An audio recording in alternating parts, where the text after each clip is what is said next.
사랑하는 성도 여러분, 코로나 바이러스로 모두가 어려운 시기를 지나고 있는 가운데 건강하게 잘 지내고 계시죠? 우리 담임 목사님이 요한복음 말씀을 어제까지 잘 전해주시고 이제 5월 마지막 기간까지, 마지막 날까지 시편에 관해서 이렇게 말씀을 나누고자 합니다. 그래서 3일간 시편 말씀에 대해서 제가 전해드리도록 함께 나누도록 하겠습니다. 우리 말씀 나누기 전에 오늘 말씀과 연관된 찬양을 같이 한번 나눴으면 좋겠습니다. 해 뜨는 데부터 라는 찬양인데 우리 다 같이 한번 찬양했으면 좋겠습니다. 해 뜨는 데부터 해 지는 데까지 주 이름 찬양받으리. 해 뜨는 데부터 해 지는 데까지 주 이름 찬양받으리. 랄랄라 할렐루야 여호와의 모든 종들아 주 이름 찬양해. 이제부터 영원까지 주 이름 찬양할지로다. 한 번 더 할까요? 해 뜨는 데부터 해 지는 데까지 주 이름 찬양받으리. 해 뜨는 데부터 해 지는 데까지 주 이름 찬양받으리. 랄랄라 할렐루야 여호와의 모든 종들아 주 이름 찬양해.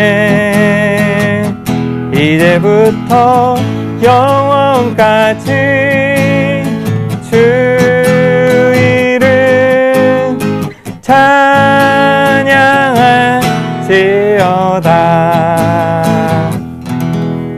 할렐루야.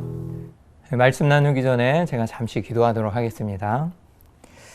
하나님 아버지 감사합니다. 오늘도 새벽부터 하나님의 귀한 말씀을 나누고 하루를 온전히 하나님께 드리고자 소원합니다. 하나님 오늘 큐티 말씀 나누는 가운데 하나님 함께하여 주셔서 하나님의 음성을 들려주시고 오늘 하루도 온전히 하나님 말씀 가운데 살아갈 수 있도록 인도하여 주시옵소서. 특별히 하나님 코로나 바이러스로 어려운 시기를 지나가고 있는 성도님들을 말씀으로 위로하여 주시고 이 땅에 오신 예수 그리스도의 참 사랑과 하나님의 그 크신 은혜를 경험하고 체험하는 또한 영적으로 친밀감 있게 하나님께 나아가는 시간 되게 하여 주시옵소서. 감사하며 예수님의 이름으로 기도합니다. 아멘. 사랑하는 성도 여러분, 오늘 5월 27일 수요일 큐티를 나누도록 하겠습니다. 오늘 하나님이 우리에게 주신 말씀은 시편 113편 1절에서 9절까지의 말씀입니다. 우리 한 목소리로 같이 읽도록 하겠습니다. 1절부터 읽겠습니다. 할렐루야 여호와의 종들아 찬양하라. 여호와의 이름을 찬양하라. 이제부터 영원까지 여호와의 이름을 찬송할지로다. 해 돋는 데에서부터 해 지는 데까지 여호와의 이름이 찬양을 받으시리로다. 여호와는 모든 나라보다 높으시며 그의 영광은 하늘보다 높으시도다. 여호와 우리 하나님과 같은 이가 누구리요. 높은 곳에 앉으셨으나 스스로 낮추사 천지를 살피시고 가난한 자를 먼지 더미에서 일으키시며 궁핍한 자를 거름 더미 위에서 들어세워 지도자들 곧 그의 백성의 지도자들과 함께 세우시며 또 임신하지 못하던 여자를 집에 살게 하사 자녀들을 즐겁게 하는 어머니가 되게 하시는도다. 할렐루야. 아멘. 사랑하는 성도 여러분, 우리 1절부터 한번 살펴보도록 하겠습니다. 처음에 보면 1절에 할렐루야라는 이 단어로 시작을 하는데요. 여러분도 알다시피 9절의 또 맨 마지막 부분을 보면 할렐루야라고 끝맺고 있습니다.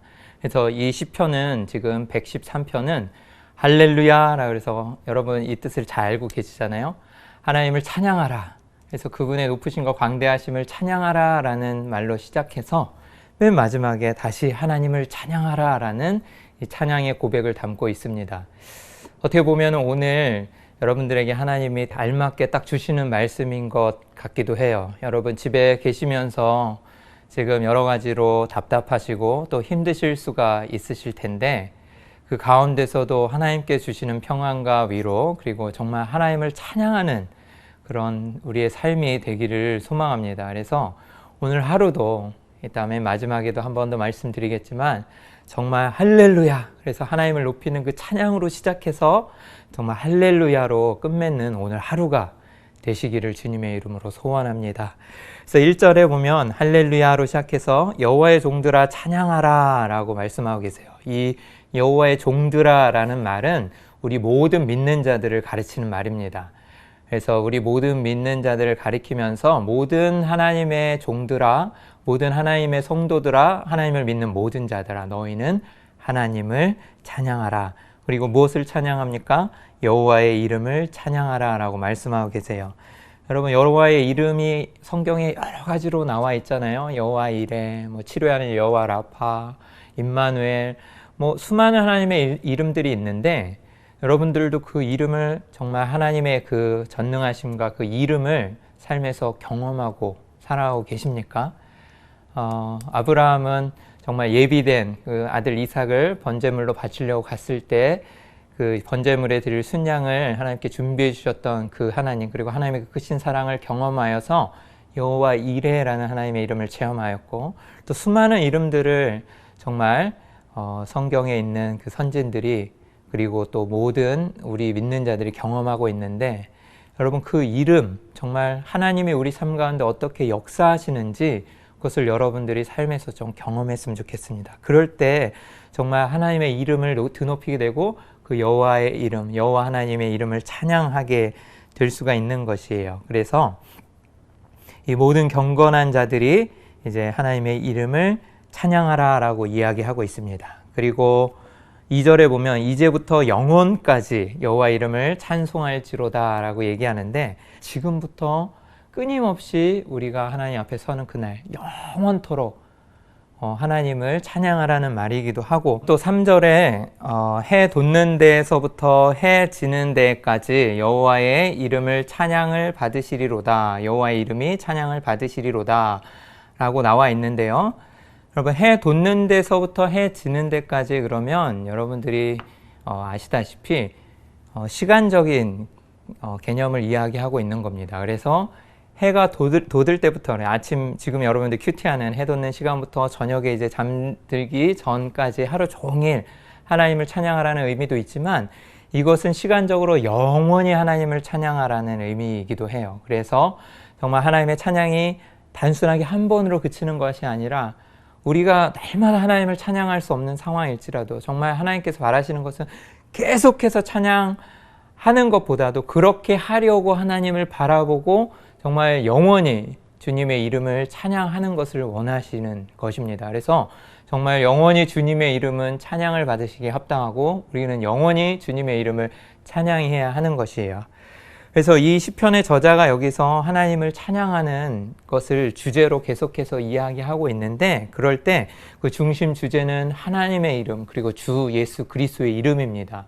모든 만물 위에 뛰어나신 그 주님의 이름을 찬양하는 것이 우리의 삶의 목표이자 또한 하나님을 영화롭게 하는 것 그리고 또한 우리 삶을 하나님께 정말 헌신하고 드리면서 나아가는 게 우리의 기도의 제목이 아니겠습니까? 찬양의 제목인 것이죠. 그래서 계속해서 주님의 이름에 초점을 맞추어서 찬양하라 라고 얘기할 때 꼭 이것은 주의 이름이 거룩히 여김을 받으시옵소서 그래 주의 이름을 거룩하게 하시옵소서라는 주기도문의 내용과도 흡사하게 닮았습니다. 그래서 주님의 이름이라는 것이 어떠한 속성인지 그리고 어떻게 하나님께서 우리에게 계시로 나타내셨는지를 아는 것이 굉장히 중요해요. 그래서 제가 하나님의 이름에 대해서 아까도 말씀드린 것입니다. 그래서 주님의 이름 속에 그의 속성과 사역이 담겨 있고 또한 그분의 언약적인 성격을 띠고 있기 때문에 정말 하나님을 아는 것이 우리 삶 가운데 중요해요. 이스라엘 백성들은 출애굽 당시에 시내산 언약을 통해서 하나님이 누구인지를 알게 되었습니다. 그래서 주님의 이름은 정말 우리를 부르신 것 같이 자신의 백성과 늘 함께 하심을 보여주시면서 거룩한 용사로서 자신의 백성을 위해서, 우리를 위해서 싸워주신다는 것을 강조하고 있어요. 여러분, 우리의 삶 가운데서도 하나님께서 함께하여 주시고 또 우리의 영적 전쟁에서 승리할 수 있도록 날마다 우리와 함께 하시고 싸워주신다는 것을 잊지 마십시오. 이 시기에 어려움이 닥쳐오고 자꾸 정말 안 좋은 그런 생각들이 들거나 아니면 정말 이 시기가 너무나 어려워서 너무나 버티기가 힘들다라는 생각이 간혹 들 때마다 그 영적 전쟁에서 승리케 하시는 주님을, 하나님을 의지하시고 하나님이 나의 삶 가운데 이렇게 나를 여태까지 위로하시고 함께해 오셨지라는 그 하나님의 그 여러분이 붙드시는 이름이 있잖아요. 그것을 붙들고 정말 다시 한번 회복하고 주님의 이름을 찬양하기를 소원합니다. 우리 4절부터 그러면 6절까지 한번 볼까요? 이제 4절에 보면 여호와는 모든 나라보다 높으시며 그의 영광은 하늘보다 높으시도다 라고 말씀하시고요. 바로 이어서 5절에 여호와 우리 하나님과 같은 이가 누구리요? 높은 곳에 앉으셨으나. 이제 4절, 5절, 6절 이 말씀에서는요, 찬양의 이유에 대해서 말씀하고 있습니다. 그래서 찬양으로의 초청으로 할렐루야 하면서 이제 하나님을 찬양하라 라고 이 시편 저자가 이야기하고 3절까지요. 4절부터 6절까지는 그렇다면 어떤 분이시길래 이런 하나님을 우리가 찬양해야 할까라고 이야기하고 있는데요. 보면 모든 나라보다 높으시고 또 그의 영광은 하늘보다 높으시도다 그러면서 5절에 여호와 우리 하나님과 같은 이가 누구리요? 라고 이 수사 의문문을 제시하면서 이 4절에 이 정말 하나님의 그 뛰어나심, 누구와도 비교할 수 없는 것을 명백하게 더욱더 드러내고 있습니다. 그래서 정말 하나님은 또 우리 예수 그리스도 하나님이신 그 주님은 이 땅에 오셔서 우리의 죄를 용서하시고 또한 정말 우리를 사랑하셨을 때 우리가 그분을 생각할 때 정말 모든 나라보다 그분의 이름 높으시고 그의 영광은 하늘보다 높으시지 않습니까? 그래서 요 내용들을 우리가 보면서 더욱더 하나님을 찬양할 수 있는 찬양의 이유가 될 수 있다는 것입니다. 그래서 이 구약에는 신들 중에 하나님과 같은 자가 없음을 이야기할 때 계속해서 사용하고 있고요. 또 정말 출애굽부터 시작돼서 이스라엘 백성들이 하나님의 그 비교할 수 없는 권세와 은총을 부각할 때 계속 이러한 표현들을 사용하고 있습니다. 그래서 정말 언약의 하나님 되시고 우리와 함께 늘 동행하시고 정말 찬양받기 합당하신 주님을 이야기하고 있는 것이에요. 그리고 6절에 보면은요, 스스로 낮추사 천지를 살피시고 라고 말씀하고 계시는데, 하나님은 정말 예수님은 겸손하신 분이죠. 겸손의 왕이시고 이 땅에 오셔서 하나님이시고 모든 영광과 존귀를 받으시기에 합당하신 그분이 그 모든 것들을 다 내려놓으시고 이 땅에 오셔서 낮아지셔서 겸손의 왕으로 오시고 정말 우리의 구원을 이루시기 위해서 이 땅에 오신, 그리고 천지를 살피시고 라고 말씀하시는 것처럼 주님은 그냥 우리를 내버려 두시는 분이 아니에요. 정말 마치 몸을 부풀려서 낮은 곳에 사람들에게 눈높이를 맞추시고 돌보시는 분, 그리고 또 정말 빌립보서 2장 7절의 말씀처럼 가장 높은 하나님이신 그분이 자신의 위치와 신분을 다 낮추시고 다 버리시고 이 땅에 오신 그 사랑의 하나님이신 것입니다. 그래서 정말 여러분들 이 내용에서도 정말 우리가 하나님을 찬양할 이유를 발견할 수 있는 것이고 또 정말 우리 하나님, 여호와 우리 하나님과 같은 이가 누구시오? 누구리오? 그와 같은 분은 정말 없다라고 우리가 고백할 수 있는 것이고 또 정말 그분은 스스로 자신을 비우시고 종의 형체로 이 땅에 오셔서 우리를 구원하여 주시고 우리를 살펴주시고 함께하여 주신다는 정말 눈높이를 낮추신, 그리고 그 어떤 신이, 세상 어떤 신이 정말 자신의 모든 것을 버리고 이 땅에 올 수 있겠습니까? 오직 예수 그리스도밖에 없는 것이에요. 이 땅에 오셔서 우리 함께하여 주시고 정말 동행하여 주시는 그분을 찬양합니다. 우리 이제 마지막으로 7절, 8절, 9절을 한번 살펴보겠는데요. 7절에 보면 가난한 자를 먼지 더미에서 일으키시며 궁핍한 자를 거름 더미에서 들어 세워. 8절 지도자들 곧 그의 백성의 지도자들과 함께 세우시며 라고 말씀하고 계세요. 이 7절부터 이 9절까지의 이제 말씀은 낮은 자를 높이시는 주님의 그런 이름을 찬양하고 있습니다. 여러분 이 7절에 보면은 가난한 자 그리고 궁핍한 자가 나오죠. 이 가난한 자는 경제적으로 재산이 없는 사람들이고 또한 의지할 데가 없었던 약자요 천민입니다. 마찬가지로 이 궁핍한 자도 결과적으로 먹을 것이 없었던 사람들이죠. 그래서 이 두 사람들은 정말로 의지할 데가 없는 약자이고 사회적으로 굉장히 버림받는 천민들이었습니다.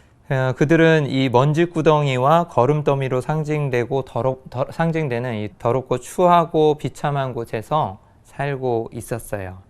그래서 외면받고 있었고 또한 정말로 힘들게 살아가고 있었던 사람들입니다. 어떤 그 학자들은요, 이들의 상황을 좀 자세히 묘사를 하였는데요. 고대의 무서운 병에 걸린 자는 아무도 반기지 않고, 이 사회적 약자죠. 병에 걸린 사람들이나 궁핍하고 어려운 사람들은 결국 거름더미에 누워 지나는 자들에게 구걸을 하거나 저녁이 되면 낮 동안 따뜻하게 데워진 그 거름더미 가운데 자신을 숨기고 잠을 청했다.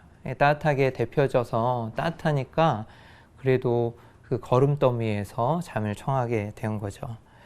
그러나 하나님은 이런 비천한 자리에 처한 자라도 매우 존귀하게 여기셨는데 그것이 바로 예수 그리스도를 이 땅에 보내주시고 또한 우리 소망이 되게 해주신 것입니다. 그래서 주님은 가장 높은 곳에 앉으셨었지만 자신을 낮추셨고 또한 그 이유는 이 세상에서 가장 낮고 천한 자들을 가장 높은 자리에 앉히기 위함이다 라고 말씀하고 계세요. 그래서 그동안 버림받은 자들이 이제 공동체 안으로 초대되고 가장 높은 자리에 초대함 받아서 정말 그들을 존귀하게 하고 높은 곳에 앉히고 위로하고 초청하시는 것이 주님의 사랑이고 구원인 것입니다. 여러분, 우리도 진노의 자녀였고 정말 죽을 수밖에 없었던 그런 자였지만 정말 예수님은 자신을 버리시고 낮아지심으로 겸손의 왕으로 이 땅에 오셔서 우리를 높이시고 우리를 구원하여 주시고 정말 버림받은 자들과 같았던 우리를 이 공동체 안으로 하나님의 그 사랑하는 자녀로서 불러주시고 정말 가장 높은 자리로 초대해 주셨다는 것이에요. 이것이 정말 하나님의 크신 사랑과 은혜가 아닐 수 없습니다. 여러분 9절에 보면은 임신하지 못하던 여자를 집에 살게 하사 자녀들을 즐겁게 하는 어머니가 되게 하시는도다 라는 표현이 나옵니다. 여러분 그 당시에 그 임신을 하지 못하는 여인의 그 삶은 아주 정말 비참하고 매우 괴로웠을 것이에요. 그래서 아들이 없는 어머니에게는 안정과 보람이 없었고 또한 사회에서도 버림을 받는 자였고 또 하나님께 저주를 받은 자로까지 여겨졌습니다. 그러나 주님은 오늘 이 구절에서 집에 거하게 하신다. 그래서 그들을 다시 회복시키시고 그들이 정말 버림받고 가정에서 위치가 불안하였던 그 여인들이 자녀를 낳게 함으로써 이제 지위가 확고해지는 모습인 것이에요. 여러분 우리도 그리스도인으로서 지위를 또한 보람을 그리고 자존심을 회복하면서 살아가고 계십니까? 믿는 자들에게도 이런 회복이 있어야 할 것 같아요. 정말 하나님께서 약속하셨고 오늘도 말씀하셨듯이 정말 고통받고 정말 어려운 삶 가운데 있을지라도 하나님은 우리를 자녀로 부르셨다는 거 그리고 하나님이 우리 아버지 되신다는 게 얼마나 큰 특권이고 정말 감사한 일입니까? 이런 것들을 잘 깊이 묵상해서 정말 이런 우리가 하나님 자녀로서의 지위 그리고 하나님 자녀로 살아가는 보람을 느끼고 또한 그것 가운데 회복하심과 정말 주님과 날마다 동행하면서 기쁨과 평안한 가운데 살아가야 될 것이에요. 그리고 주님은 그런 연약한 자들도, 그리고 이와 같이 아이를 낳지 못했던 여인들, 고아와 과부, 나그네와 같았던 우리들을 다 불러주셔서 정말 함께 기뻐하면서 정말 축복된 자리로 정말 하나님의 자녀로서 살아갈 수 있는 그 특권과 감사함과 기쁨을 누리게 해 주십니다. 말씀을 맺겠습니다. 오늘 주님께서는 이 시편 113편을 통하여서 우리에게 주님을 찬양하라라고 말씀하고 계십니다. 여러분, 우리는 어떠한 상황 가운데서도 주님을 찬양해야 할 것입니다. 그리고 또 오늘 말씀에 나온 것처럼 해 뜨는 데부터 해 지는 데까지 시간과 공간을 초월해서 정말 영원토록 주님은 찬양받으시기에 합당하신 분이고 우리가 찬양해야 할 분이고, 또한 정말 어느 곳이든지 세계 온 땅 가운데에서 온 세상 가운데 주님은 찬양받으시기에 합당하신 분입니다. 그래서 우리도 어떠한 상황이든 어떠한 시간이든 어떠한 곳이든 상관없이 주님을 영원토록 찬양하기를 소망합니다. 또한 주님은 우리에게 소망을 주시는 분이에요. 우리를 고아와 같이 정말 나그네와 같이 버려두지 아니하시고, 정말 임신하지 못했던 그 여인과 같은 고통 가운데 있을지라도 우리를 버려두지 않으시고 다시 한번 회복시키시고 능력을 주시는 그런 하나님이신 것입니다. 그래서 정말 오늘 다시 한번 주님은 우리를 일으켜 세우시기를 원하시고, 또 우리의 환경이나 조건이 조금 어려워도 우리 낙심하거나 자포자기할 필요가 없다라고 말씀하고 계세요. 그래서 근심과 걱정의 무거운 짐을 여러분들이 지고 있다면 이 시간 다 주님 앞으로 나아가십시오. 그리고 또 놀라운 기적을 체험하게 될 것입니다. 주님의 회복을 경험하게 될 것이고, 또한 주님의 그 크신 사랑을 느끼게 될 것입니다. 예수님을 만날 때 변하여서 새 사람이 되고, 또한 복음을 전하는 가치 있는 사람으로 변하는 법이에요. 우리는 주님의 복음을 받은 자로서 정말 가치 있고 존귀한 자가 되었어요. 그래서 주님의 그 복음을 전하는 자로서, 그리고 주님의 자녀로서 존귀하게 살아가시기를 주의 이름으로 소원합니다. 그래서 오늘 우리 베드로전서 2장 9절에 나와 있는 말씀처럼 오직 너희는 택하신 족속이요 왕 같은 제사장들이요 거룩한 나라요 그의 소유된 백성이니 이는 너희를 어두운 데서 불러내어 그의 기이한 빛에 들어가게 하신 자의 아름다운 덕을 선전하게 하려 하심이라 라고 말씀하십니다. 여러분, 오늘 말씀처럼 할렐루야로 시작해서 할렐루야로 끝맺는 오늘 소중한 그리고 정말 귀한 하루가 되시기를 주님의 이름으로 축복합니다.